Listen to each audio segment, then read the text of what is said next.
good. So I'm noticing your E minor, we're only really getting the 1 and the 5. I don't hear the 3, which is what makes it minor. So I want you to make an E minor again, and I'm going to see, let's do 1 string at a time for those 4 strings and figure out which one's not making sound. So 1 at a time, like really slow. So like, that's the one. Yeah, so make sure you're not overlapping your finger. So that G rings out.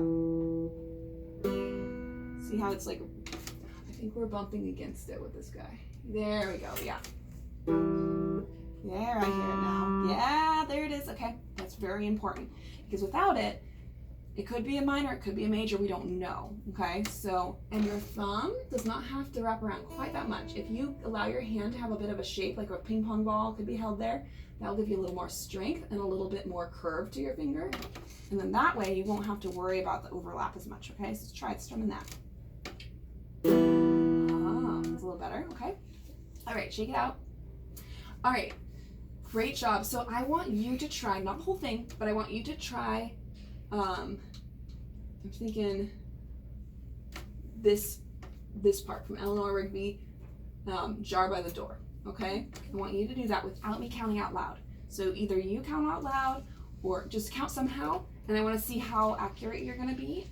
I will strum along, but I'm not going to give you any cues. So you give yourself the cues. If you got a C coming up, you know, take note of it, like around here, so you're ready. Does that make sense? Ready, move to C. All right, so each time you're ready for that. Okay, so here's I know we only really have the one of those in that if we stop on door. Okay, all right, go for it. From Eleanor Rigby, without me counting. I'll still be counting, but in my head. All right, you ready? Go ahead.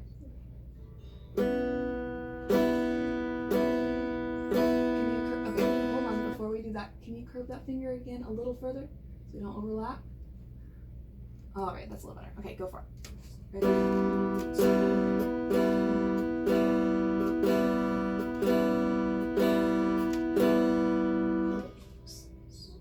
So if you look up here instead of there, you won't get lost. All right, so we were here. Let's keep going from there. Why are you looking down there?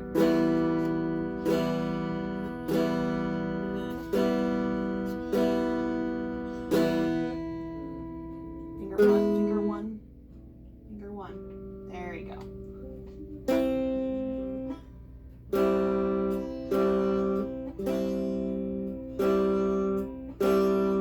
Good. Yes.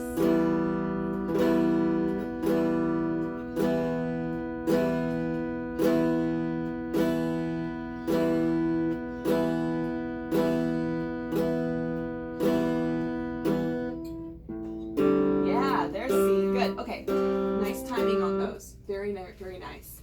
So, if you're gonna be looking down and looking up, it's probably best not to wear a hat with a bill, just because it's gonna get in your way. Versus if you don't have your hat on, you can kind of keep an eye on both almost. It's a lot easier. But that said, I want you to try it when you're practicing at home to not look at your guitar as much as possible so that you can do it automatically by feel. And because that's where pauses happen, right? When you look down, you look up, and then you have to find your spot because you lost it, like that kind of thing. I tell all my students, try to practice like playing your song without looking at all, okay? You can also, if you get to know a song really well and you can memorize it and you know what to do when, then you can even try playing it with your eyes closed, okay? Or like in a dark room, just so that you can get really acquainted with your instrument and not have to look, not have to think you have to look or have that option. A lot of my piano students, I will put a piece of paper over their hands, like when you learn how to type in computer class. Do you still do that? Do you guys have computer class where you learn how to type? Okay, we would have these papers that we put over our fingers so we wouldn't be looking down all the time. Same sort of thing. Of course, it's kind of hard to cover your guitar, both your hands with paper. So, but that's the kind of thing, because you are, I was really happy with your timing of these guys, like you were ready and on it. That's what I want, but I don't want you to have to look down as much, okay? All right, so we'll work on that. Well done. And great job going back and forth between those. I can tell you've worked on it. All okay? And I would say the reason we do finger 1 for C and finger 2 for E, does it make sense to you, where we have finger 1 in fret 1 and finger 2? Okay, good. I just want to make sure that makes sense. It's not like a hard and fast rule, but it will help things, especially if you're doing it by touch, right? You don't have to look as much if your fingers know where to go. So, okay, wonderful. And let's look at what else we've got.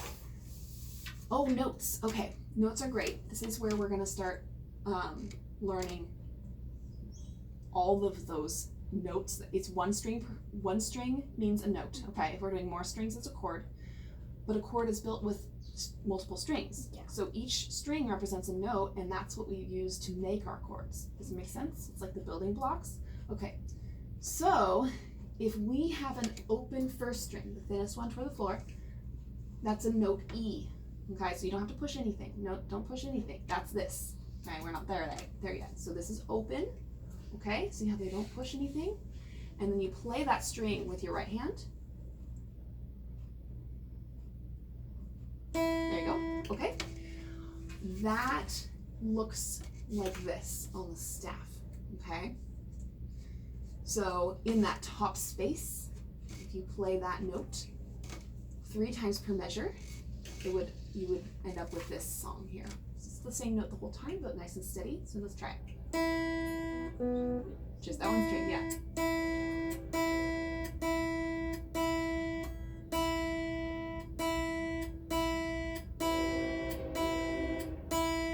There you go. Very nice. Nicely done. Okay. And that's what it looks like on the staff, all right? Then they add another note, which is just pushing where we would for a G7 chord, okay? That's fret 2. We want fret 1, actually. Oh. There you go. Yep. All right. Now, when we do that, that is a G7 chord because it's the 7. So if you count on your hands or whatever, we've got G is 1, A, B, C, D, E, F. That's your 7. Does that make sense? So if we push there, that's our 7th letter in the G scale. If we're actually in the key of C, that doesn't really matter. We'll talk more about that at some other time. Just know that that note is not G. You know, it's the G7 chord. That note is F. Okay. And then they have you go back and forth between them. All right. I want you to try